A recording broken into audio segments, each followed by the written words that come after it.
Praise the lord. నేటి శుభవచనము. ప్రాకారము గల పట్టణములో యెహోవా తన కృపను ఆశ్చర్యముగా నాకు చూపియున్నాడు. ఆయన స్తుతినందునుగాక.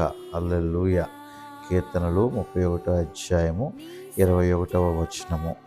ప్రాకారము గల పట్టణములో అంటే చుట్టూ శత్రువులు ఉన్నప్పుడు బయటికి వెళ్ళడానికి మార్గము లేనటువంటి పరిస్థితి. ఇది మన జీవితంలో కొన్ని పరిస్థితులకు మంచి ఉదాహరణగా కనబడుతున్నది. సమస్యలతో చుట్టూ ముట్టబడినప్పుడు, మనకి మార్గము కనిపించలేనప్పుడు, మనుషుల సహాయము మనకి దొరకలేనప్పుడు, ఒంటరిగా ఉన్నాము అనిపించినప్పుడు దేవుడు మనకు ఆశ్రయముగా ఉండి ఆయన మహోన్నతమైనటువంటి కృపను ఆశ్చర్యకరముగా ఆయన మనకి చూపిస్తూ ఉన్నాడు. కాబట్టి దావీదు అంటున్నాడు, అటువంటి పరిస్థితులలో దేవుడు ఎలాగూ కాపాడి ఉన్నాడు, కాపాడిన దేవుడు స్తుతినందునుగాక అంటున్నాడు.